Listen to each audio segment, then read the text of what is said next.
And listen to this. You want me to be a real motherfucker? If you think about this, I probably should be recognized in Hollywood as the highest grossing producer of all time.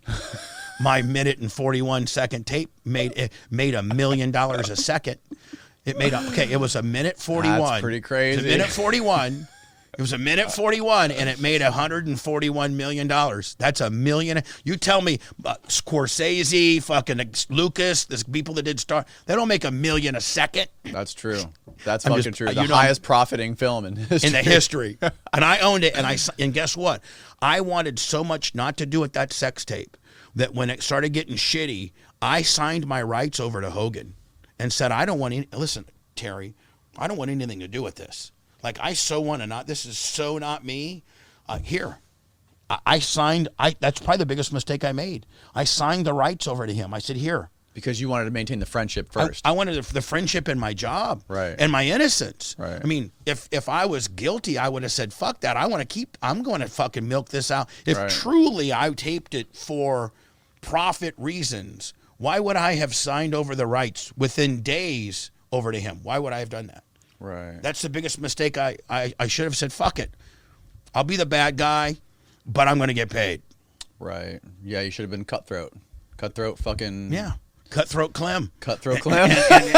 And now I'm fucking practically homeless Clem. Say it. Oh, my God. So... Have you guys maintained any... Have you guys... No. You guys don't talk at all? No. And I've reached out to him. He fucking won. I mean, like, no. Really? Mm-mm. Nope. And it's just like, and he knows that I didn't do it. Right. Like, he knows that I didn't do it, but in order to maintain like, if he becomes my friend again, then what's the first thing the public's going to say? Those motherfuckers were in on it. Are they not? Yeah, you're right. They're going to say like, maybe. Now they're friends. Right. That's convenient. Yeah. So I can't win. I can't win. And again, I don't want anybody to watch this and think that I'm over here fucking belly aching. I've led a good life. I've fucking made a lot of mistakes. I've mismanaged my money. I lost it all. I mean, that's kind of the template of the concrete podcast about, like, look at the guy that was counterfeiting. If that motherfucker just would have been a little smarter, not been so greedy, he probably would have been in better shape. Same with me. I just didn't go to prison. If I would have backed it down a notch, been a little more humble, realized what I had, I don't know, man. A lot of the best stories have the fucking epic downfall. I know. And they rise from the ashes. And I'm going to rise. I'm going to rise. I mean, I almost got my, I think maybe with people like you and your help and the motherfucker behind the screen over there, Jim, whatever his name is. Jim Bob, Polish Jew. Jim Bob McGillicuddy. Johnny Right Clicker. Look at him. He's a clicking motherfucker. Look at him. Look at Johnny Right Clicker. He's Johnny Right Clicker's on it. He's got carpal tunnel in that right hand. Calvin Carpal. Look at my man over there. Hitting switches like a motherfucker. But, yeah, man, you got to get on podcasts. I think I'm a likable person. I think I have a huge brand that people know. I think if you don't know me, if you spend any time watching me or listening to me, you can see that I'm just kind of a regular dude. And I think I'm going to get, honest to God, Danny, I think I'm going to get one more shot at it.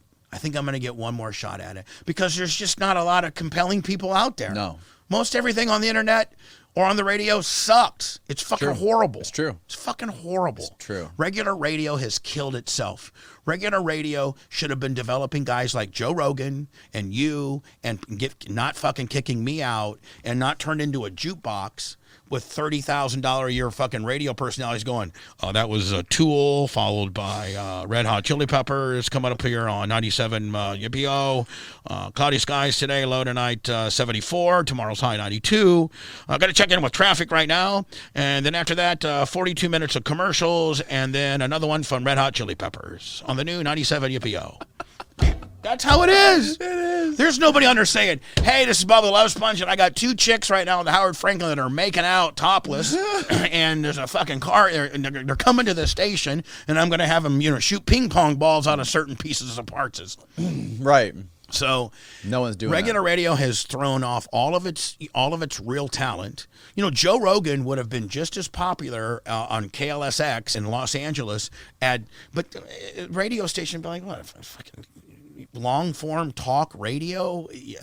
Was he doing his when he came on your show? Was he doing his podcast already? Had just started, and here's what. The dude was like a fucking encyclopedia talking about things. Right. So, but in 2008, I had him on the show, which I need to repurpose that video because I think you can help me with it. But he took me aside, and when I walked him out, he goes, "Dude, you got Sirius XM, you got millions of people listening, and I contractually I could have done like when I was on Sirius XM, I was also doing terrestrial radio. I got to the radio station at 5 in the morning and didn't get home till 8 at night because I was doing 2 shows a day. I was doing terrestrial mornings and then afternoon satellite. So I could. What does terrestrial mean? Regular radio. Regular, okay. Like The Bone, 98 Rock, things like that. So I was doing that and then doing a standalone exclusive show for Sirius. So I was doing 8-9 hours of radio a day.